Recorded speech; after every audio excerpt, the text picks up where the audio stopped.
Assalamualaikum warahmatullahi wabarakatuh. Perkenalkan, nama saya Diva Eka Nur Azahra dengan NIM 220803103068 dari program studi D3 Kesekretariatan. Di sini saya mau mengambil kasus privasi dan aksesibilitas. Privasi dan aksesibilitas itu apa sih yang di era seperti ini atau bisa disebut di era digital? Baik, langsung saja mari kita presentasikan.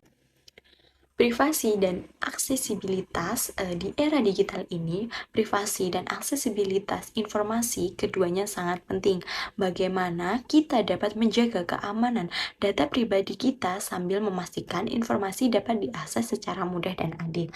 Nah, contohnya perbedaan antara privasi dan aksesibilitas itu dalam kehidupan kita itu sangat-sangat penting. Kenapa begitu? Karena contoh dari privasi sendiri, kita pasti mempunyai data diri atau data pribadi, di mana di situ adalah privasi kita, supaya privasi kita tetap terjaga dan tidak disalahgunakan oleh orang-orang yang tidak bertanggung jawab digunakan untuk hal-hal yang tidak baik dan merugikan kita sendiri. Yang selanjutnya yaitu aksesibilitas sendiri, memberikan akses kepada pengguna, contohnya seperti pengguna kita ingin memberikan akses kepada publik atau umum, kita pasti contohnya seperti kita mau ke perpustakaan, pastinya kita harus memberikan akses yang baik, akses yang bisa dijangkau oleh orang-orang seperti kita, seperti mahasiswa seperti kami sendiri. Di era digital ini, privasi dan aksesibilitas takutnya akan menjadi punah atau menjadikan semua itu hal-hal kebiasaan. Jadi, gimana kita menjaga privasi dan aksesibilitas itu bisa membuat kita tahu pentingnya akan dua hal tersebut.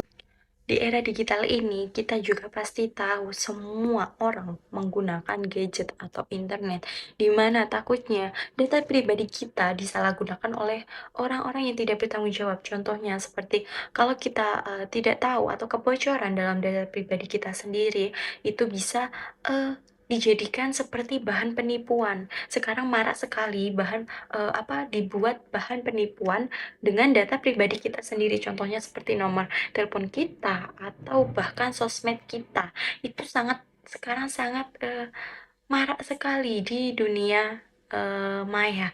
Jadinya kita bagaimana harus mengetahui agar data pribadi kita atau data kita sendiri itu tidak terbocorkan ke orang-orang luar. Nah, pastinya dalam kita di era digital ini kita harus mempunyai perlindungan atau tantangan yang harus kita lakukan untuk menjaga data pribadi kita sendiri, yang dimana itu sangat penting untuk diri kita sendiri. Perlindungan data pribadi itu sangat penting bagi kita. Yang pertama yaitu pengumpulan data, di mana perusahaan atau organisasi mengumpulkan data pribadi kita. Data ini harus disimpan dengan aman dan tidak digunakan tanpa izin.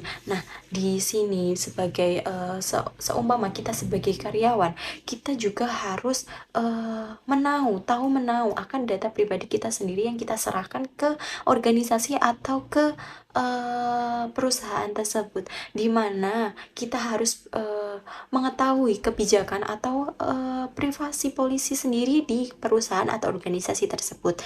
Kita juga tidak mau terjadi hal-hal yang tidak diinginkan dalam diri kita sendiri. Takutnya ada beberapa orang di perusahaan atau di organisasi membocorkan data pribadi kita, itu sangat fatal bagi kita sendiri, bukan bagi orang yang membocorkan data pribadi kita itu, di mana yang dirugikan adalah kita sendiri.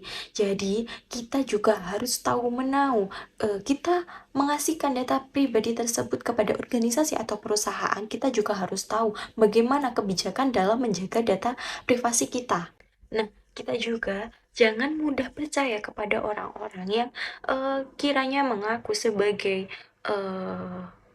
karyawan di perusahaan tersebut untuk mengelola data pribadi kita. Nah, kita seharusnya mencari kebenaran-kebenaran yang memang benar dari perusahaan atau organisasi tersebut untuk menghindari hal-hal yang tidak diinginkan yang terjadi kepada diri kita sendiri, di mana mencegah itu lebih baik daripada yang sudah terjadi. Yang kedua yaitu privasi policy.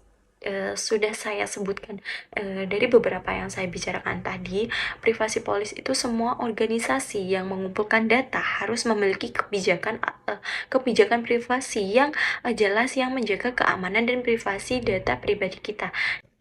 Jadi, di mana perusahaan atau organisasi memberikan kebijakan privasi kepada para semua karyawannya untuk menanggung jawabi kepada data pribadi kita sendiri, di mana takutnya ada beberapa orang yang malah menyelewengkan atau menyalahgunakan data privasi kita sendiri. Jadi, takutnya seperti itu. Dan bagaimana perusahaan atau organisasi itu memberikan kebijakan untuk menjaga data diri kita begitu. Jadi jangan mudah terpercaya oleh orang-orang yang mengaku-ngaku seperti karyawan udah lama di situ. Sekarang banyak sekali, marak sekali penipuan-penipuan seperti itu, di mana mengaku-ngaku sebagai karyawan yang sudah bekerja di perusahaan atau organisasi tersebut lama. Jadi di mana kita yang membutuhkan pekerjaan itu memberikan data pribadi kita kepada mereka yang mengakui jika mereka itu adalah karyawan lama di perusahaan atau organisasi tersebut. Jadi, bagaimana kita mengatur diri kita sendiri, mengendalikan diri kita sendiri, dan juga bagaimana perusahaan mengatur kebijakan-kebijakan supaya data pribadi kita tidak tersebar luaskan ke publik. Yang ketiga yaitu hak kita. Kita berhak mengontrol data pribadi kita. Kita harus selalu memeriksa siapa yang mengakses data pribadi kita dan apa yang mereka lakukan dengan data tersebut. Nah, contohnya ini saya berikan contoh seperti sosial media, di mana kita sekarang sosial media itu kita terkadang memberikan hal-hal yang tidak perlu diberikan kepada sosmed tersebut, di mana halayak sosmed itu diperlihatkan untuk publik. Jadi bagaimana kita mengatur atau mengendalikan diri kita sendiri supaya kita tidak memberikan atau menyebarluaskan data pribadi kita sendiri, seperti contohnya nomor telepon atau email atau yang lainnya.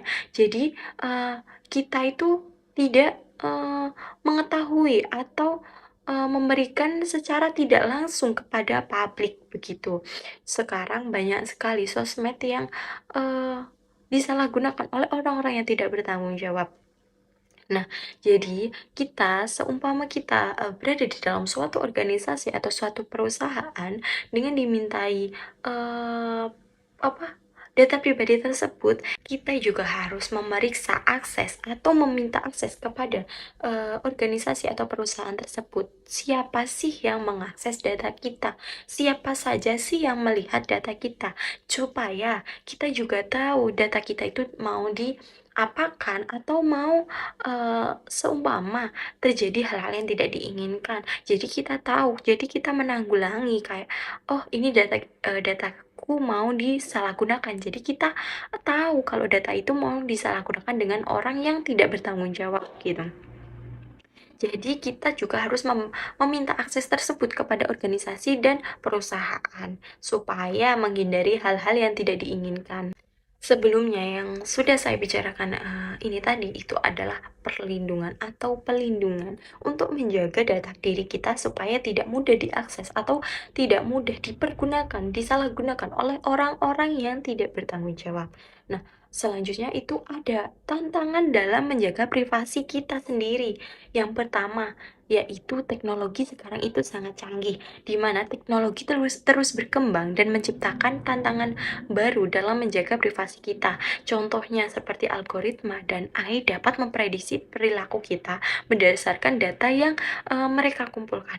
Nah, sekarang itu dunia maya atau di era digital ini sangat ngeri sekali, di mana kita jangan mudah mengumbar atau memberikan data pribadi kita kepada sosmed atau halayak lainnya. Supaya apa? Supaya hal-hal yang tidak diinginkan itu tidak terjadi, di mana sekarang ini banyak sosmed kita, yang, memberikan data-data pribadi itu dengan mudah, dengan enak. Jadi, sekarang, hacker-hacker itu sangat banyak atau sangat mudah untuk mengakses data kita dengan mengetahui atau, mengetahui secuil pribadi data pribadi kita. Contohnya seperti tanggal lahir atau mungkin nomor handphone kita. Dengan hal tersebut, kita secara tidak langsung memberikan peluang kepada orang-orang yang tidak bertanggung jawab itu untuk menyelewengkan data pribadi kita sendiri, begitu. Jadi, bagaimana sekarang kita ini di dunia yang canggih, di teknologi yang canggih, kita bisa mengontrol diri kita sendiri supaya tidak memberikan atau mengeluarkan data pribadi kita ke khalayak publik. Yang kedua yaitu kesesuaian kebijakan, di mana kebijakan privasi tertentu mungkin sudah ketinggalan zaman dan tidak mencerminkan praktik terbaru dalam pengumpulan dan penggunaan data. Tapi di lain itu, kesesuaian kebijakan itu sangat penting bagi dunia sekarang ini, di mana kebijakan itu dapat melindungi kita supaya tidak terjadi hal-hal yang tidak diinginkan. Sekarang contohnya seperti yang sudah saya katakan sebelumnya, di mana perusahaan juga harus mempunyai kebijakan privasi untuk menjaga data diri kita, karena kita juga tidak tahu bagaimana kedepannya data-data itu bisa ter terpublikasikan atau tersebarkan ke dunia luas jika perusahaan atau organisasi tersebut tidak mempunyai kesesuaian kebijakan.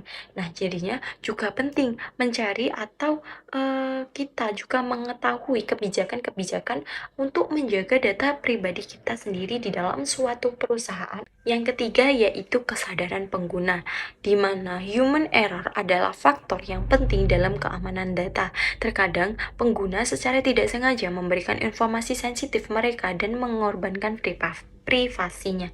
Nah, yang sudah saya katakan sebelumnya, di mana kita sekarang secara tidak langsung atau secara tidak sengaja memberikan data pribadi kita kepada halayak publik atau disebarkan, di mana sekarang kita sosmed dan apapun itu seperti TikTok dan lain sebagainya, terkadang di bio kita di Instagram atau lainnya itu kadang orang-orang mencantumkan email kita, tanggal lahir kita, dan nomor telepon kita, di mana itu adalah privasi kita sendiri. Takutnya itu adalah mengundang orang-orang yang tidak bertanggung jawab untuk menggunakan data-data itu untuk menjadi hal-hal yang tidak diinginkan. Seperti sekarang ini maraknya penipuan atau penelponan yang sering dilakukan oleh beberapa penipu yang mengaku seperti dengan ini, dengan itu, di mana mengatasnamakan dengan nomor telepon yang ada di situ. Jadi kesadaran pengguna itu juga penting untuk memahami, untuk mencegah terjadinya hal-hal yang tidak kita inginkan. Yang selanjutnya yaitu aksesibilitas informasi, di mana aksesibilitas informasi ini dibagi menjadi 3. Yang pertama yaitu tempat publik, di mana menjaga aksesibilitas berarti memastikan bahwa informasi dapat diakses oleh semua orang kapan saja. Contohnya seperti sekarang ini, di trotoar jalanan itu banyak sekali orang-orang berjualan di trotoar, padahal kita semua juga tahu trotoar itu digunakan untuk pejalan kaki, bukan untuk orang jualan, bukan untuk sepeda, bukan untuk hal yang lainnya. Tapi kesadaran diri kita masih kurang, di mana di situ seorang difabel pasti membutuhkan hal sepele tersebut, begitu. Contohnya kayak trotoar itu, seorang difabel itu pasti sangat berguna bagi seorang difabel. Pemerintah memberikan akses trotoar itu untuk mempermudah, bukan untuk mempermudah difabel saja, tapi mempermudah kita sebagai pejalan kaki jika kita berjalan begitu. Maksudnya, nggak mungkin dong kita berjalan di tengah-tengah jalan gitu. Makanya pemerintah memberikan atau, memberikan aksesibilitas itu trotoar di jalan itu. Tapi dengan, sekarang ini banyaknya trotoar digunakan sebagai jualan atau yang lainnya. Mendirikan masjid atau aula tersebut memberikan aksesibilitas yang baik. Contohnya ada tempat parkir sepeda, parkir mobil, dan lain sebagainya. Jadi di mana kita harus memberikan aksesibilitas yang baik, tempat parkir yang nyaman, tempat wudhu yang baik, dan lain sebagainya. Yang selanjutnya yaitu aksesibilitas oleh device, di mana informasi harus dapat diakses dari berbagai jenis perangkat mobile dan jaringan WiFi.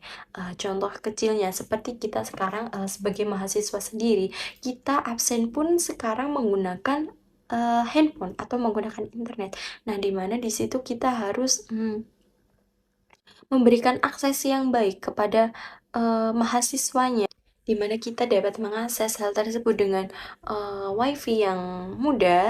Dengan jaringan WiFi yang mudah, kita bisa mengakses hal tersebut. Contohnya seperti kita mau sekarang mahasiswa banyak sekali menggunakan internet, di mana sekarang kita absen, mengirim tugas, atau melihat informasi-informasi itu di internet. Jadi bagaimana pihak kampus memberikan jaringan WiFi yang sangat mudah untuk diakses. Selanjutnya yaitu akses jaringan, di mana informasi harus dapat diakses oleh orang di daerah-daerah terpencil. Jaringan internet harus luas dan mudah diakses. Nah, di mana sekarang daerah-daerah terpencil atau terpelosok itu sangat susah sekali jaringan internet. Dan sekarang di era digital ini, anak sekolah, orang bekerja, atau hal yang lainnya sekarang sudah menggunakan internet atau handphone.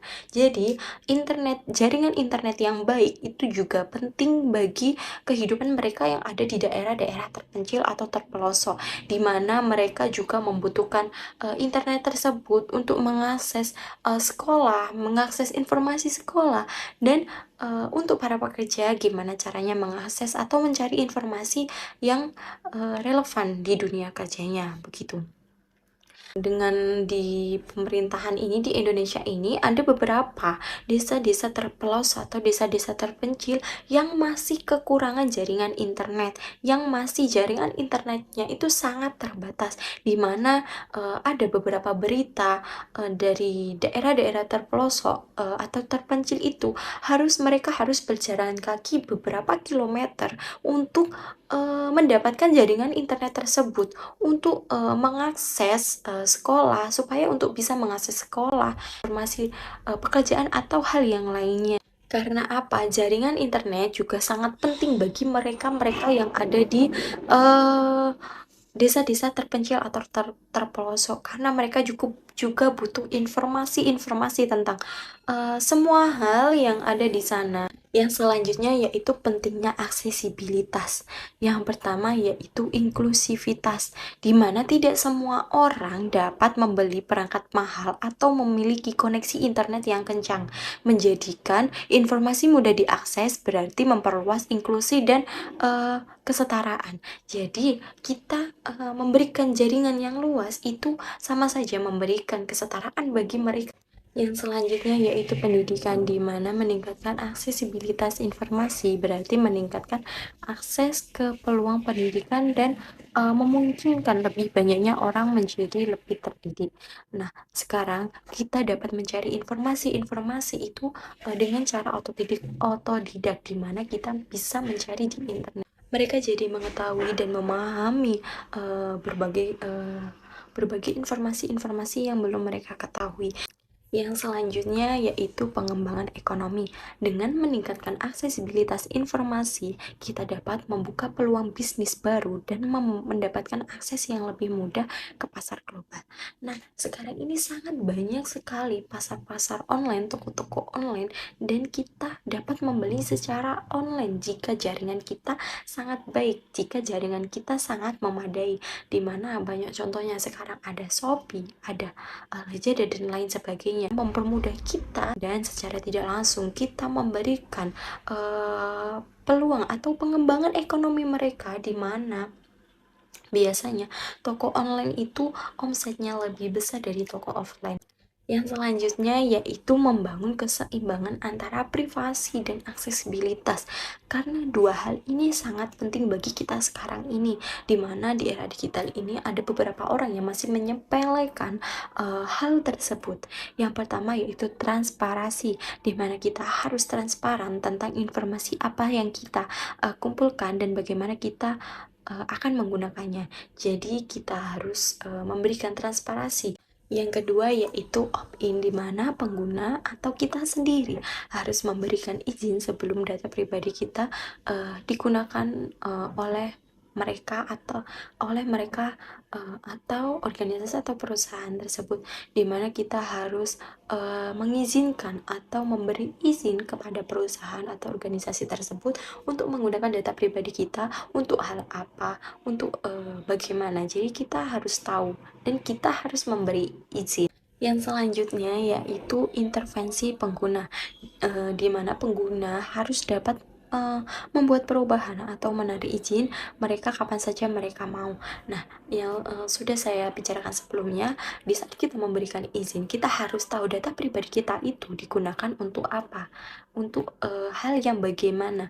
Jikalau untuk hal-hal yang tidak diinginkan atau menurut kita itu sangat tidak baik, itu kita bisa memberikan atau menarik izin kita yang awal tadi memberikan izin, tapi kita mengetahui untuk hal-hal yang tidak baik, kita bisa menarik izin tersebut untuk melindungi diri kita sendiri, melindungi data pribadi kita sendiri, dan melindungi privasi kita sendiri. Yang selanjutnya yaitu perlindungan data. Data sensitif harus disimpan dengan aman dan tidak digunakan tanpa izin. Terutama perlindungan data itu, di mana data-data kita, data privasi kita harus dilindungi dan tidak semena-mena atau seenaknya disebarluaskan ke publik, ke halayak publik begitu. Jadi perlindungan data itu juga penting bagi perusahaan dan organisasi itu sendiri. Yang selanjutnya yaitu kesimpulan dan rekomendasi. Menjaga privasi dan meningkatkan aksesibilitas informasi, keduanya merupakan tantangan yang perlu dihadap di era digital ini. Dalam membangun keseimbangan antara kedua hal yang penting ini, kita harus melakukan transparansi, memberikan pengguna kontrol penuh atas data pribadi mereka sendiri, dan memastikan bahwa data sensitif disimpan dengan aman. Saat kita meningkatkan aksesibilitas, kita harus memastikan inklusivitas, akses yang mudah ke jaringan, dan membawa manfaat ekonomi yang baik untuk diri kita sendiri dan lainnya. Sekian pemaparan dari saya atas privasi dan aksesibilitas, supaya bisa menambah wawasan atau pemahaman bagi yang menonton video ini. Sekian dari saya. Wassalamualaikum warahmatullahi wabarakatuh.